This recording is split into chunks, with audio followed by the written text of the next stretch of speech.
Estamos começando mais um Prosa, sejam todos bem-vindos. Eu sou o Nilmar Olímpio. Hoje, aqui no Prosa, vamos falar sobre o nosso cenário econômico atual. Estou recebendo aqui o economista Rui Eduardo São Pedro. Professor, seja bem-vindo aqui ao Prosa. Uma Obrigado. Satisfação estar recebendo um amigo aqui. Satisfação é toda minha. Prazer em estar aqui falando com você. O professor Rui aí sempre está nas TVs aí falando sobre o assunto, né? E então eu tive a ideia de convidar ele para falar um pouquinho mais aprofundado, como estavam falando em off. Muitas pessoas às vezes não sabem como funciona a taxa de juros, taxa Selic. Então essa é a ideia do Prosa Podcast. Professor, quantos anos de história aí entre pós-graduação nessa área de economia? Olha, já se vão lá 30, quase 35 anos que estou nessa área de ministrar aula junto com os acadêmicos. O senhor é de Cascavel, nascido aqui? Não, eu nasci em Bauru, no estado de São Paulo, e com 9 meses eu vim para o Paraná. Fui para o Paranavaí, com 7 anos eu vim para Cascavel. Uhum. Depois não saí mais, eu só saí para estudar em Curitiba, eu fiz o segundo grau em Curitiba, estudei 4 anos e meio em Curitiba, acabei depois indo para Cascavel e fiquei aqui, não saí mais. Deu muitos anos aulas, né, aqui na Univel, né?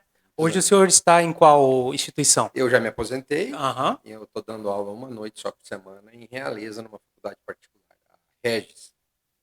Legal. Vou na sexta e volto. Vou e volto. Uma terapia. Tranquilo. E o senhor estava falando aqui também que hoje o mundo é rodeado pela economia. Tudo gira em cima da economia, correto? Na realidade é assim, as pessoas não entendem, né? Elas confundem muito, principalmente o brasileiro, confunde a economia com a política. E a grande maioria das pessoas não gostam de economia. Você pode falar um pouquinho mais na frente aqui. Então, as pessoas não gostam Isso. tanto de economia. Aham. Como elas não gostam de economia, elas têm uma certa aversão. Da mesma forma que tem aversão em política. Só que o que tem que entender que o cidadão, independente se está ou não trabalhando, se tem ou não empresa, se é autônomo ou não, na realidade nós comemos, bebemos, dormimos, economia durante 24 horas por dia, nos 365 dias por ano. Mesmo que você esteja nas férias, você vive e depende da economia. Até porque, por quê? Porque a economia é uma ciência e ela não é exata. Da mesma forma que o ser humano não é um programável. Né? Ele muda de comportamento conforme vão surgindo as situações. Sim. Se hoje ele ganha 100, ele gasta 100. Mas se amanhã ele ganha 1.000, ele vai gastar 1.000. E depois da manhã ele continua gastando 100, ele já volta para o 100. Se adapta. Mas esse comportamento é que a grande maioria das pessoas, de uma forma assim, generalizando, não entendem e tem essa aversão. Uma das grandes falhas que nós temos no Brasil é que as crianças do passado, você, eu e as crianças do presente estão com uma deficiência chamada educação financeira. E eu não digo educação porque é formação financeira. Né? Uhum. E aí é onde a gente vê que a grande maioria dos brasileiros se endividam de uma forma bastante pesada e ela está diretamente atrelada ao não conhecimento em função disso. O financeiro faz parte da economia. Em cima de dívidas, aí virando aquela famosa bola de neve.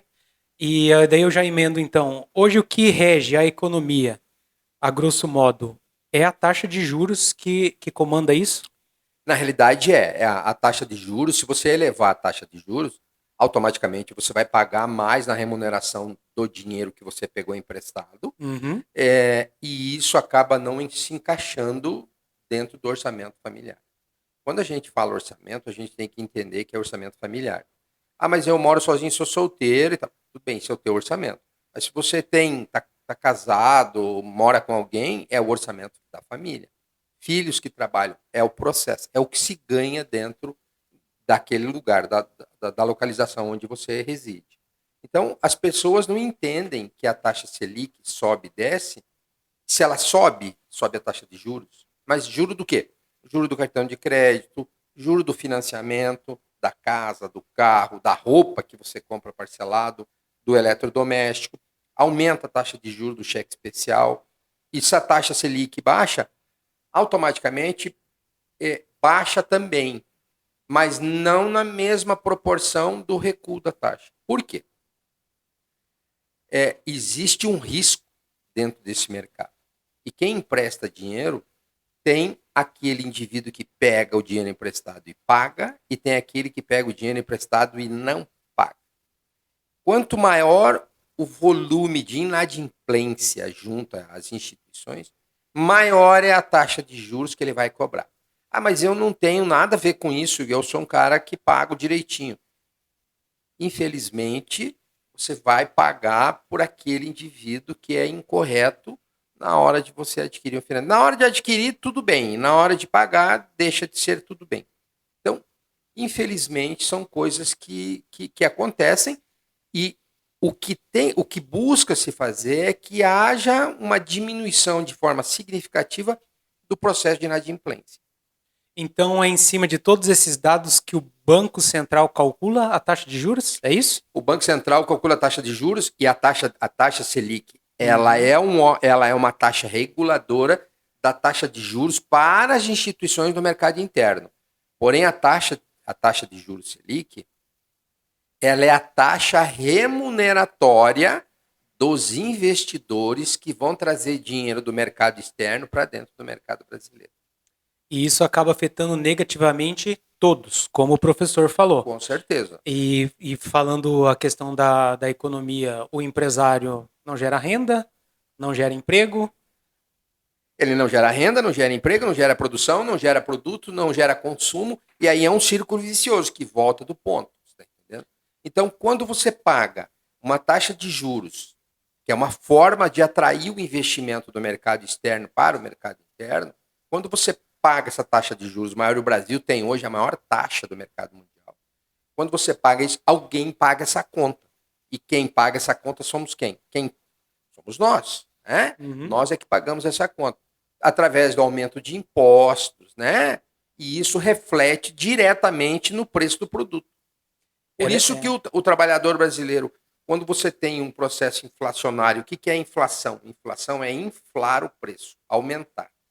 Então, se você aumenta o preço, que nem nós tínhamos, eu vivi esse período da hiperinflação no Brasil, né? Você amanhecia o dia etiquetando a mercadoria 1%, daí chegava no almoço, você etiquetava mais 1% sobre o valor final e à noite você etiquetava novamente. Era um processo que a gente falava 3% ao dia, mas era mais de 3% ao dia. Nós tínhamos uma inflação de 2.000, 3.000% ao ano. Então, você comprava um produto, essa caneca, você comprava hoje, agora por 10, daqui 6 horas você estava vendendo ela por 13, Sim. por 15.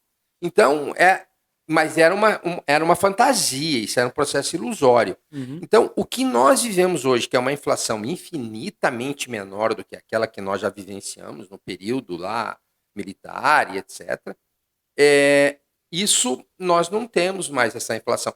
Mas a inflação faz com que o trabalhador brasileiro perca o poder de compra. Um exemplo. Eu vou com R$100 no supermercado e trago 10 itens. Significa dizer que eu estou trazendo 10 itens ao valor de R$10. Uhum. Fecho R$100. Isso no dia 1º do mês. Eu vou no final do mês, no dia 30, com os mesmos R$100 para comprar os mesmos 10 itens que eu comprei no dia 1º. E pode ter a certeza que no dia 30 eu não vou comprar mais os 10 itens. Eu vou para com que eu compre os 10 itens, eu vou precisar de mais dinheiro. Então eu gastei 100 no dia 1º e no dia 30, vamos fazer uma suposição que gastei 110 para ter os 10 itens. Significa dizer que cada produto subiu 10%. Lá, então, significa dizer o quê? Que aquele produto que eu comprava no dia 1º, no dia 30, o meu dinheiro não compra mais, eu perdi poder de compra. E é esse poder de compra que o trabalhador brasileiro vem perdendo dia a dia, mês a mês. E aí que que se busca uma saída. Você veja bem, uma família hoje de 4 pessoas, para ter um salário mínimo que contemple o que a Constituição brasileira determina, que são 7 tópicos: segurança, saúde, educação, lazer, transporte, moradia, alimentação. O trabalhador brasileiro deveria ter hoje um ganho de aproximadamente R$6.000 por mês. Um salário mínimo de R$6.000. Só que, infelizmente, o brasileiro, assim, eu estou generalizando, Sim. né? Parte do pressuposto da grande maioria. Se ele ganha R$6.000 hoje, a primeira coisa que ele vai fazer o quê? Fazer compra fiada. Ele vai nas casas de eletrodomésticos e Vai a crédito. vai moer. Aí você não tem produto suficiente para atender a demanda. O preço do produto que era 1.000 passa a valer 1.500. Aí o dinheiro que ele ganha, os 5, 6 mil reais de salário mínimo não vence, não tem dinheiro, porque ele moeu tudo. Então, por que é culpa dele? Não, ele não teve uma formação lá atrás, não teve uma educação na escola, né? Os pais não passaram isso. E quando não passa isso, daí lá na frente existe um reflexo negativo. De alguma forma ele vai aquecer o mercado, mas depois ele vai pagar a conta. Ele vai... Não. Quer ver o negócio, mas se você falar assim, se o presidente hoje falar assim, ó, a partir do dia 1º, que é sábado, o salário mínimo brasileiro vai valer R$6.000. Meu amigo, quebrou o país. Acabou. Quebrou o país, as empresas não têm condições de pagar. E as empresas não têm condições de pagar esse salário e as outras empresas não têm condições de atender toda essa demanda. Não tem condições. Então, a demanda é consumo, né? Então, o consumo é tão alto que vai gerar um processo inflacionário gigantesco. Então, falando proporcionalmente, a taxa de juros nossa hoje, o professor falou que é uma das mais altas do mundo. É a mais alta. Mas na proporção de lá de trás, ela é mais baixa. Se fosse ver no histórico. Nós estamos com uma... que o senhor falou, né? Se fizer um comparativo com 2023, com 40 anos atrás, com certeza... Tá alta, mas não era tão alta como antigamente. Com certeza. Nós vivíamos uma inflação de 2.800% ao ano, 3.000, então, e hoje nós não estamos vivendo uma inflação nesse patamar, né? E por a taxa estar alta, que hoje é a briga Banco Central e governo, né? E o governo quer que abaixe, Banco Central quer que continue alta. Isso segura a inflação, essa taxa alta? Segura. Na realidade, não é nem a inflação, segura o consumo, sabe? Freia o consumo. Por quê? Porque se você baixar juro... Eu vou dar um exemplo para você, Neymar. Sim. Que preço da gasolina hoje? R$5,50. 5 e pouco. Vamos fazer o seguinte, é R$5,50 e você vê a quantidade de carro andando por aí, né? Então faz o seguinte, estamos em 3 aqui no estúdio. Eu tô de carro, você tá de carro, mas ela não tá de carro. Muito bem, tá R$5,50 a gasolina. Mas se a gasolina for para R$1,50, você vem de carro, eu venho de carro, ela vem de carro e todo mundo vem de carro. Então, como você abaixa o preço do produto, todo mundo vai consumir. Você está entendendo? Sim. E aí, então, como você baixa o juro, automaticamente o valor da parcela, né, o juro inserido no produto para você comprar parcelado, vai ser bem menor. Então, vai possibilitar um volume maior de pessoas a comprar mais, a consumir mais. E aí você tem um excesso de consumo. E esse excesso de consumo aumenta o preço. Vou dar um outro exemplo para entender melhor. Em função dos calorões que nós tivemos agora há pouco tempo atrás, e aí depois vem o frio agora, o que acontece com o preço dos produtos hortifrutigranjeiros? Sobe.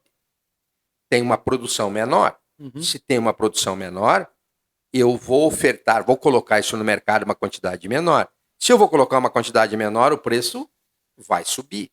Esses dias eu estava no mercado, aliás, hoje é terça, segunda-feira, domingo fui no mercado, estava lá tomate R$10 o quilo. Absurdo R$10 o quilo de tomate. Absurdo. Mas por quê? Porque a quantidade produzida é pouca. E então o preço eleva-se. Sim. Quando você tem uma superprodução, aí aumenta a capacidade produtiva de tomate, o preço de R$10 vai cair para quê? Para R$4, R$5. Então daí as pessoas vão levar uma quantidade maior de tomate. O que faz ele levar uma quantidade maior de tomate é menor preço. Sim. Então, o governo mantém uma taxa de juros maior para frear o consumo, para regularizar isso, para baixar a inflação, para com que o poder de compra do trabalhador aumente, não aumentando o salário, mas aumenta o poder de compra do dinheiro. Bem explicado. Estamos falando aqui do cenário Brasil, mas hoje o mundo está passando por isso. Países até desenvolvidos com inflação, né? Você veja bem, tudo isso que está acontecendo em 2023 é um reflexo de 2020, 2021, Uhum. que foi a pandemia, Sim. um processo pandêmico.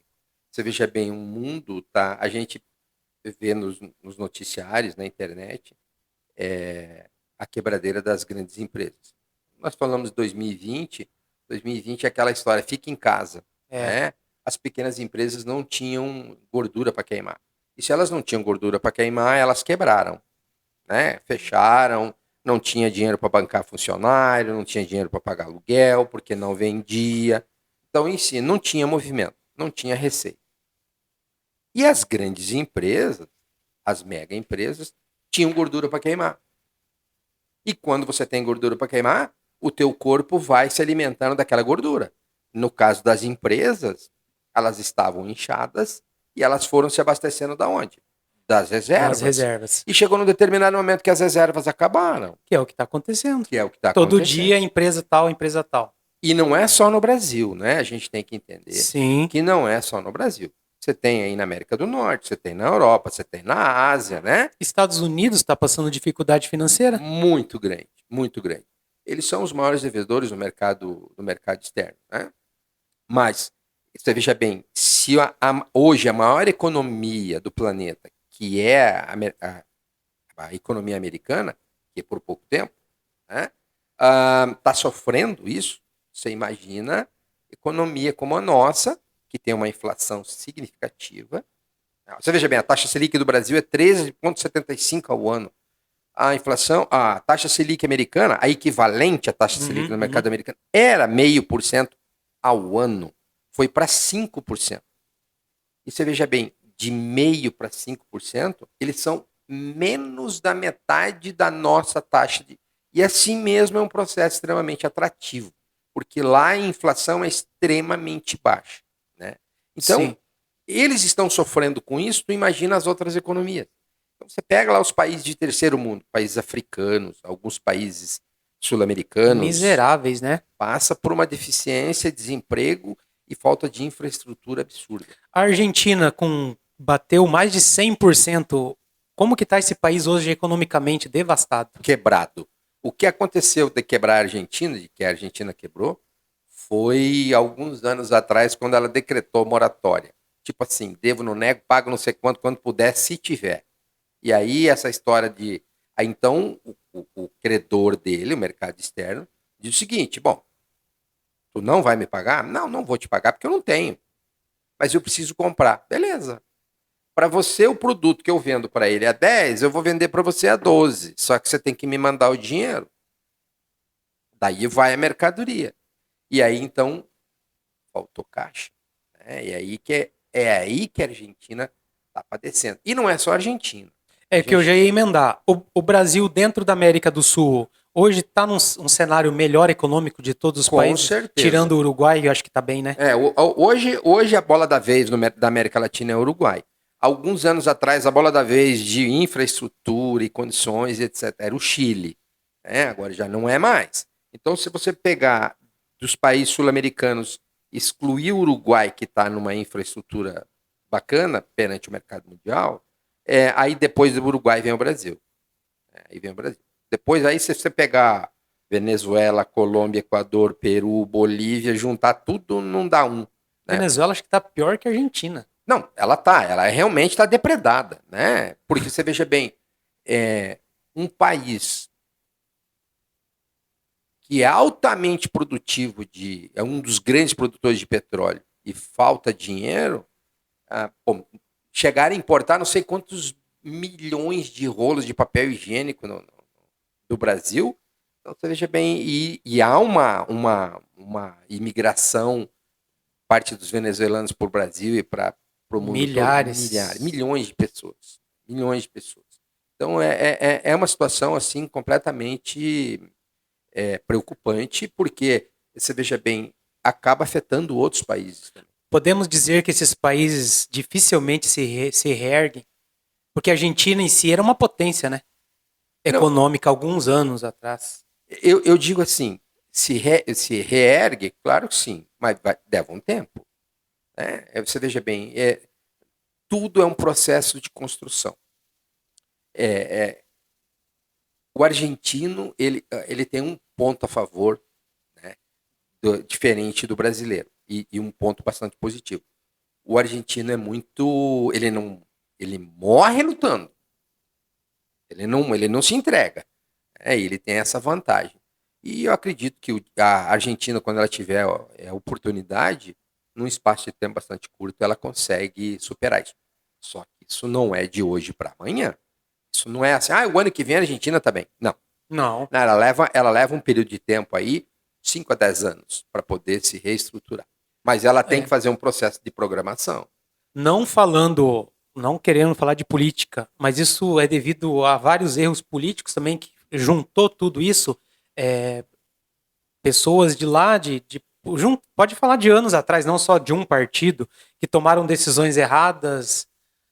Na realidade é assim, ó, parte do pressuposto, não vamos falar em ideologias partidárias. Isso mesmo. Vamos falar o seguinte, independente de ideologias partidárias, a Argentina já vinha numa decadência bastante grande. E o que culminou com isso, lá na decadência da Argentina, eu digo que o processo da Argentina começou a entrar num processo de decadência quando a Argentina dolarizou a economia dela. Quando ela dolarizou a economia. E aí, a dolarização da economia argentina, ela veio por um período de tempo, inclusive ela estava em ascensão. Inclusive, muita gente perguntava por que o Brasil não dolarizava a economia. E os governantes brasileiros falaram que a dolarização da economia era uma dependência de um único país, no caso, o mercado americano. Você ficava à mercê deles. E o Brasil não queria ficar nessa situação. E a Argentina optou pela dolarização. E essa dolarização foi que detonou a Argentina. E aí você veja bem, o mercado americano vinha bancando o mercado argentino. Aí a Argentina, o mercado americano sofreu aquele golpe de 2001, em 11 de setembro. E aí o mercado americano, quem estava dependendo dele que se exploda, né? Eles que se virem. Uhum. E nessa a Argentina perdeu o chão, porque tinha um suporte. E nesse suporte veio a ruína. E aí você veja bem, 2008 surgiu de novo uma bolha americana, né? A bolha imobiliária americana, que Verdade. foi uma quebradeira lascada. Todo mundo balangou, mas o Brasil não, porque o Brasil tinha uma infraestrutura bancária extremamente forte, né? Em função de que bancos brasileiros já haviam quebrados, e aí os ministérios da economia andaram fazendo um reforço disso. Cada banco tem que pagar um fundo de reserva, e é esse fundo de reserva que banca quando um banco quebra, né? Que dá esse suporte aos clientes. E aí você veja bem, aí tem 2008, aí não conseguiu mais se reerguer em função de 2001. Aí chegamos a 2020 pandemia. Aí acabou. Aí foi a treva, né? Sim. 2020, 2021, e não foi. Aí o seguinte, quem estava com o barco afundado, em vez de ter um buraquinho, criou um rombo. E aí, meu amigo, aí a água entrou de uma forma muito mais forte. Né? Igual o submarino, ele explodiu lá embaixo. Submergiu. Eu recebi um vídeo de uma carreta de uma pressão de atmosfera. Não sei se você viu esse vídeo. Esse não. Eu recebi um vídeo de uma carreta só a carreta, né? Com um tanque. E eles fizeram a implosão desse tanque com uma pressão de uma atmosfera de pressão. E o submarino que afundou lá que foram ver o Titanic, eles tinham 377 atmosferas de pressão. Eles estavam a 4.000 metros. É que nem falaram, viraram pó dentro da água. Isso mesmo. Enfim. Falou em dolarização.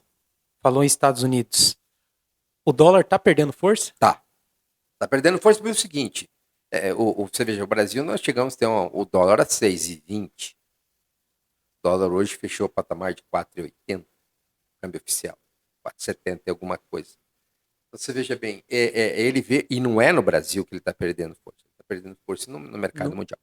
O que fez o mercado americano perder, digamos, força no mercado são algumas coisas. Primeiro, aumenta a taxa de juros no mercado americano.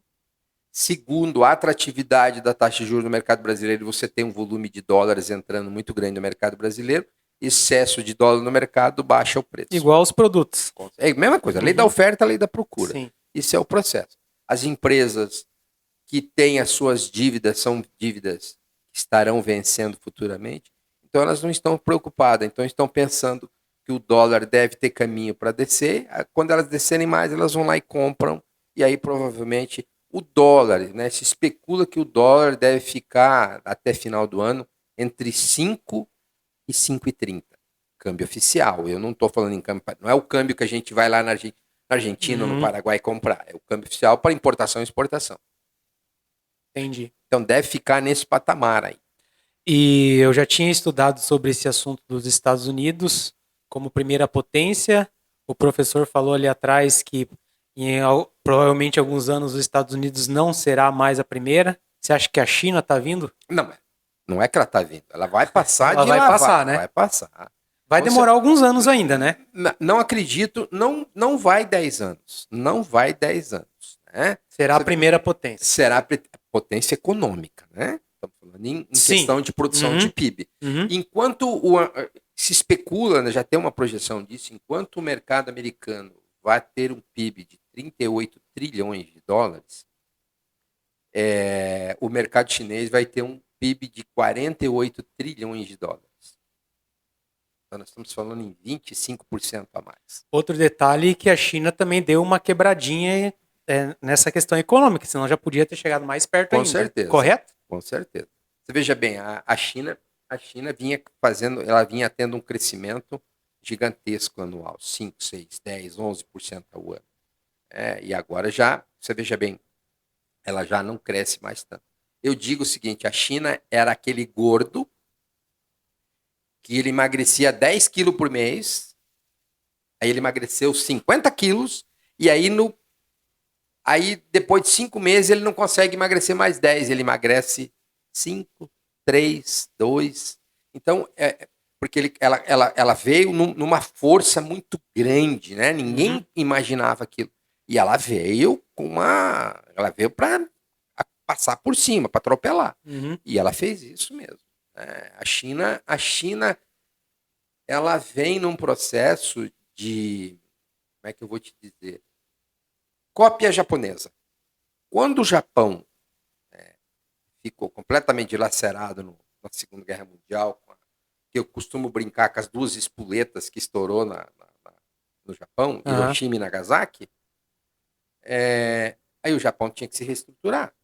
O mercado americano e o mercado europeu, né, foram dar suporte para isso. Aí o japonês largou o japonês para tudo quanto é lado no mercado mundial. O que eles foram fazer? Eles foram aprender como fazer. Quem faz carro bem? Mercado americano. Então vai lá e aprende, vem. Então o mercado japonês ele tem uma filosofia. Neste mundo nada se cria, tudo se copia e melhora. Tanto que eles reinventaram a roda. Tipo, o americano fabrica carro. O japonês não fabrica carro, o japonês monta carro. E aí o americano percebeu que montar carro é mais barato que fabricar. Então hoje tudo, literalmente tudo é montado. O celular que você usa, o computador que você compra, o tablet que você usa... A maioria das coisas que está aqui dentro é China, é Japão, Mas é tudo montado. Tudo montado. Porque a Canon, por exemplo, que é a máquina que você está usando ali, ela é a marca. Só que ela compra a lente de um lado, a peça do outro, e vai montando e larga a marca dela. Que é o que acontece nos dias de hoje. Por isso que eles falaram assim, não, eu não tenho condições de fabricar carro igual ao mercado americano. Então eu vou reinventar a roda. Eu compro o pneu teu, a lata dele, a tinta, o banco, monta e leva a minha marca. E eu sou responsável. Sim. E aí reinventou o processo no mercado mundial. E aí e o chinês está fazendo a mesma coisa. Não é à toa que são potência. O professor poderia falar alguma coisa a respeito do o dólar que está perdendo força e essa questão desses blocos de países que estão se unindo para fazer a sua própria união de moedas. Por exemplo, os países do Oriente, a princípio, o plano era adotar a moeda da China. Agora teve o nosso aqui, o nosso presidente brasileiro falou em fazer uma única moeda do Mercosul. Como que está funcionando isso? Já tem alguma novidade disso? Tudo isso para tirar o dólar mundialmente. Resumindo, né? Ó, se você parar para pensar, a união dos países para fazer força, fazer frente aos grandes países, ela surgiu de uma certa forma muito mais forte com o mercado comum europeu para se defender do mercado americano do pós-Segunda Guerra Mundial. E aí do mercado comum europeu veio, que é o que nós conhecemos hoje, que é chamada União Europeia. Sim. Onde tem lá, eram alguns países, digamos assim, o berço da União Europeia era a Inglaterra, França, Itália e Alemanha. Eram os 4 países que faziam parte do mercado comum europeu. E isso foi aborcanhando os países, aí entrou Espanha, entrou Portugal, entrou todo mundo. Então, o que eles fazem? Eles fazem parcerias. Aonde não tem fronteira, a importação ela não tem taxação. Então eu compro produto alemão, vendo em Portugal, eu pronto com produto português, vendo na Itália, vendo na França, em qualquer lugar. O Brasil, o mercado americano, criou o NAFTA, que é formado por Estados Unidos, México e Canadá. E o mercado brasileiro criou uma coisa chamada Mercosul. Né? Tanto que teve até uma época do presidente americano que estava programado para o presidente brasileiro assinar.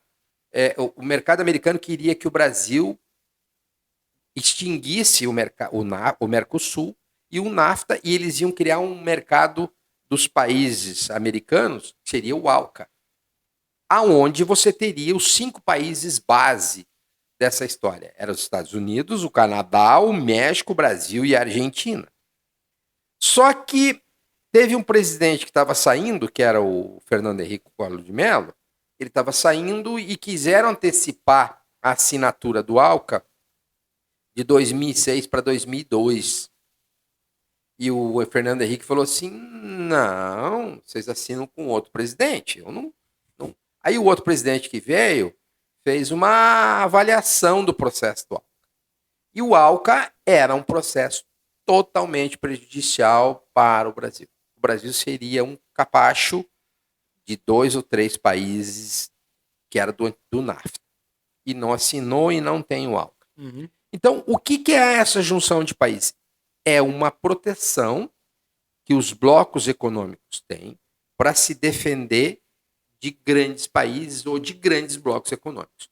No caso, grandes blocos econômicos, hoje nós temos os tigres asiáticos, nós temos do leste europeu, que é lá aquela região da Ucrânia, Rússia, Polônia, que é onde o bicho está pegando. É onde o bicho está pegando, e nós temos o NAFTA e nós temos a União Europeia. Então nós temos os tigres europeus, nós temos a Europa, né, com a União Europeia, nós temos o NAFTA, que é Estados Unidos, México e Canadá.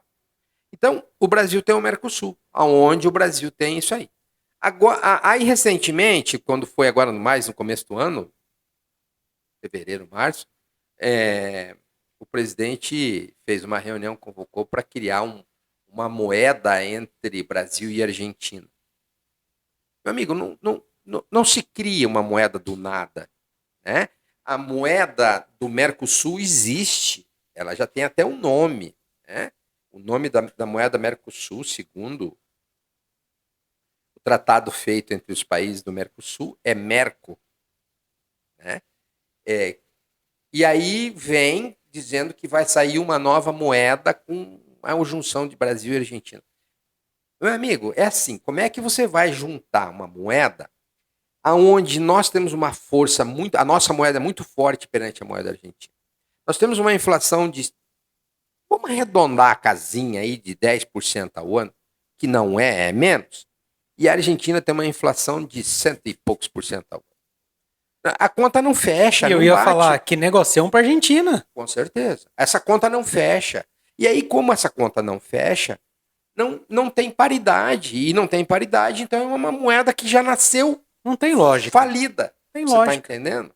Quando você vai fazer uma junção, uma parceria com um país ou com uma empresa, você tem que entender que a parceria ela só é benéfica quando é benéfica para os dois lados. Nem só para um, nem só para outro. Sim, Sabe? entendi. Bem Então, explicado. quando isso não acontecer, não tem como sair. Para a gente finalizar, é um assunto amplo. Acho que se voltássemos aqui semana que vem, teria outras coisas. Com certeza. Com certeza o professor estará aí de novo. E outra, se voltar semana que vem, provavelmente eu mude totalmente a minha conversa, porque a semana que vem é outra, mudou tudo. Mudou tudo. Para finalizar, dólar, real, aonde entra aí as criptomoedas? Você acha que elas estão vindo forte? Elas vão ter mais hegemonia ou não? Estão querendo até, já estão, né, papelando ela para pagar imposto. Na realidade, Na sua opinião, né? eu vou dizer por mim, né? Isso. Eu não acredito na criptomoeda. Eu estou dizendo por mim, eu Sim. particularmente. Você compraria criptomoeda, Rui? Não. Por quê? Porque ela não tem lastro. Se você tiver R$10 na tua carteira, significa dizer que o Banco Central depositou um fundo de reserva, ouro, em algum lugar, que sustenta esses R$10 que você tem na tua carteira. Agora, quando você compra criptomoeda é uma moeda virtual, onde uma moeda, eu não vou dizer o nome, mas uma moeda virtual aí dessas criptomoedas estava custando esses tempos atrás 40 e poucos mil reais. Está em 25. Você veja bem, ela caiu 50%, praticamente. Até esses dias eu estava lendo uma reportagem que alguns países estão banindo as criptomoedas. Não estão aceitando mais no mercado o pagamento de criptomoeda. Se isso não tem como circular, quebra. Quem que vai bancar as criptomoedas? Quem comprou. E quem comprou vai ficar como? Com prejuízo. Não vai ver esse dinheiro. Então, assim, a criptomoeda, para quem é um aventureiro, que acha que vai ganhar dinheiro fácil, então compre criptomoeda. Mas eu, Rui, não acredito na criptomoeda. Né? Já tentaram me provar isso, né? De vez em quando eu recebo convite de aceitar. Para discutir o assunto. Não, para seguir no meu Instagram. Ah, sim. Pessoas de fora. Aí começa a conversar comigo e escuta, o que você pensa de criptomoeda? Eu falei, cara, não perde o teu tempo a conversar comigo sobre criptomoeda, porque eu nem vou discutir contigo e nem quero saber o que tu tem para mim. Mas aí eu vou lá, deleto o cara, bloqueio e tal, acabou. Porque eu não quero ficar perdendo meu tempo com isso. Então, claro que eu acompanho o mercado de criptomoeda, Sim. eu tenho que ver lá e tal. Mas eu não acredito que é uma moeda fictícia. Moeda do ar. Você está entendendo? Sim, entendi. Então, e a tendência do mercado mundial, por exemplo, é você hoje comprar uma máquina. Você comprou a caneca. Você comprou onde? Via internet. Você comprou vendo um produto, uma foto do produto. Sim. Então, o cara recebe o dinheiro lá, você recebe o produto aqui. Mas essa tendência de aquecimento de mercado eletrônico, com certeza vai acontecer, assim, era para começar a acontecer de uma forma mais forte em 2030. A pandemia antecipou isso de uma forma gigantesca. Mas a moeda virtual, você investir dinheiro numa coisa que você não tem lastro, é uma coisa muito arriscada. E eu não acredito. Dica pessoal do professor Rui. Pronto. Dica pessoal. Eu não acredito, sim. né? Eu não acredito. Tá certo. Professor, foi um baita de um podcast rico aí em conteúdos. É um tema atual e sempre será. Quero agradecer por ter vindo aqui. Eu que agradeço o convite. Gratidão. Foi uma conversa muito legal. Com certeza estará aqui mais vezes para a gente debater o assunto aí. Obrigado pelo convite. Imagina, obrigado você. Pessoal, esse foi o Prosa dessa semana. Espero que tenham gostado. Curtam, compartilhem. Esse episódio está lá no canal do YouTube. Depois estará todas as descrições no vídeo, as redes sociais do professor Rui. Beleza? Valeu, obrigado e até semana que vem com o próximo Prosa. Até mais. Tchau, tchau.